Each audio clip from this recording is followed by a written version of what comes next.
Ito na talaga yung sinasabing winter. Ayan. Grabe. Pwede na maghalo-halo.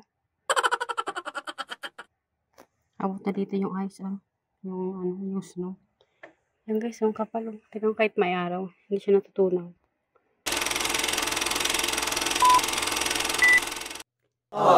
Hello mga ka-dreamers! Welcome back to my vlog. Hello everyone! For today's video, i-share ko lang sa inyo guys kung magkano na yung proof of funds o show money ng mga international student na gusto pong mag-aral dito sa Canada. So kailangan guys, meron silang ganito kalaking pera para ma-approve yung student permit nila na makapag-study sila dito sa Canada. So magkano na nga po ba? Kailangan nilang ipakita na proof of funds para ma-approve yung visa nila as a international student. So, ito na po. So, effective January 1, 2024, ang proof of funds na kailangan pong ipakita ng international student sa IRCC para ma-approve yung kanilang study permit ay kailangan po meron po silang 20,635 Canadian dollars or equivalent sa pesos 846,035 pesos.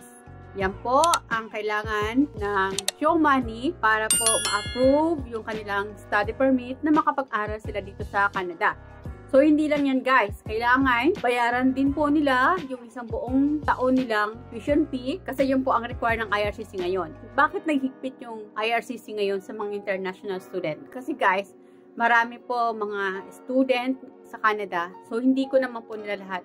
Ito po ay based po sa research ko at sa mga nagbabasa ko sa group ng mga Pilipino dito sa Canada. Marami nag-struggle sa financial dito sa Canada. Yung iba po ay nagkakaroon na ng depression, nagkakaroon na ng mental problems dahil nga po yung tuition fee ay hindi na po nila alam kung paano nila kukunin o paano nila pupunuin para maihanda yung second semester nila o third semester para sa kanilang pang tuition fee. At ang iba guys ay siguro nabalitaan nyo na rin na may mga international student na kumukuha ng mga pagkain sa food bank. Okay, so yan din siguro ang naging rason kung bakit ang IRCC ay naghigpit sa mga international student. Kaya ngayon ay tinaasan na nila yung kanilang proof of funds, 20,635 Canadian dollars or equivalent of 846,000 pesos. So, malaki-laki na guys ang proof of funds. Hindi lang yan. Kasi kung ang international student ay mayroong accompany, kung accompany niya yung spouse niya or common law partner, tapos may anak, ay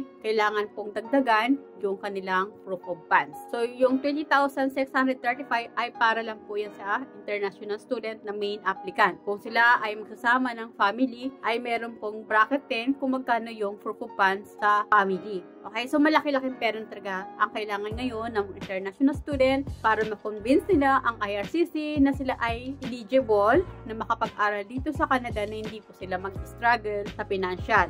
Yan po ang ng IRCC ngayong 2024. Dati kasi ay 10,000 Canadian dollars ang proof of funds, so medyo mababa. Ngayon, talagang nagpas kalahati yung tinaas ng proof of funds para sa mga international student. So, ang laki na talaga. Plus, kung may pamilya pa, hindi mas malaki po perang kakailanganin. So, imagine guys, dati kalahati lang. So, yung kalahati ng proof of funds para sa mga international student ay magagamit na sana yung para sa proof of funds sa mga family member na kasama nila dito sa Canada. Okay, yan po yung updated proof of funds para sa mga international student na mag-aaral po dito sa Canada. Saka, hindi lang po yan ang ng IRCC ngayon. Yung letter of acceptance nila ay kailangan ma-validate po. Dadaan muna sa IRCC. Yan po ay kasama na po sa requirements ng IRCC para ma-approve yung kanilang study permit dito sa Canada.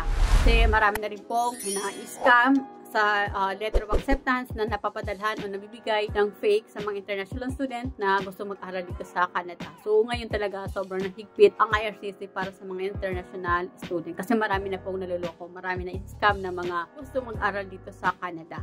Tapos, ayan guys, marami din nag-struggle sa financial nila. Yung iba nga, hindi na natatapos yung pag-aaral nila kasi nahihirapan na sila sa pagbayad ng tuition fee. Hindi na nila alam kung saan nila kukunin yung tuition fee. Tapos, kukuha sila ng pagkain sa food banks na hindi naman po sila allowed. Kasi ang food banks ay allowed na po sa mga newcomers at sa mga low income ng mga Canadian citizen at sa mga homeless. Hindi po kasama ang international student dyan. Hindi naman lahat, konting mga international student din na hindi rin po sila agad-agad nagkakaroon ng trabaho dito sa Canada. Siguro dahil na rin mapili, pero kung gusto mo talaga magkaroon agad ng trabaho, kailangan mag-start talaga sa mababang posisyon. Like sa bahay, magkatulong, ganun. Lahat ng mga pwedeng pagtrabahuan na mababa lang, madali pong matanggap. Pero siguro kung mataas po yung gusto ng international student ng trabaho, siyempre yung mga Canadian na rin po, yung mga permanent o mga citizen dito na yun po ang ina-hire nila. Yun guys, na-share ko lang sa inyo yung updated po ban para sa mga international student. So, kaya yung mga nagbabalak po na mag-aral po dito sa Canada, make sure po na makakuha kayo ng legit na letter of acceptance from school kasi yun po isang requirements na rin part ng IRCC na i-check nila kung totoo yung letter of acceptance. At the same time, yung inyong mga proof of funds ay dapat po enough. Huwag kayo guys na padalos-dalos na mag-international student kayo dito sa Canada kung wala po kayong enough funds kasi magkakaroon lang po kayo ng problema dito. Kasi syempre mahal na rin po yung bahay, tapos yung tuition nyo pa, isipin nyo pa kung paano kung hindi kayo makakuha ng trabaho agad. Tapos wala yung asawa nyo dito, walang tutulong sa inyo, wala kayong kamag-anak. Okay lang kung meron kayong kamag-anak dito na mag-shoulder ng accommodation nyo at saka pagkain. So ang isipin nyo lang yung tuition fee. So okay na rin to na tinaasan ng IRCC yung kanilang funds para sa mga international student para nga po hindi na kayo magkaroon ng problema. At ang advantage doon ay meron kayong peace of mind na hindi nyo na kailangan maghagilap ng pera sa susunod na semester nyo. Kasi nga, nabayaran nyo na yung tuition fee nyo at meron kayong enough na funds sa bangko. So, kung magkipit man kayo, wala man kayo agad-agad makuha ang trabaho, ay meron kayong makukuha pera sa funds nyo. So, hindi kayo magkakaroon ng problema dito. At hindi rin kayo ma-stress, hindi kayo madidepress, di ba? Hindi maapektuhan yung mental health nyo at makakapokus kayo sa pag-aaral nyo.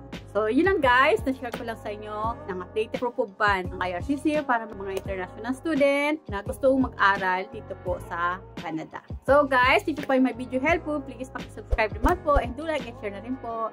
Kung nagustuhan niyo po yung mga video ko at nakakatulong po sa inyo, please pakiclick naman po yung bell notification para ma-notify po kayo sa mga bago kong video. So, yun lang guys. Thank you for watching. Good luck po. Bye!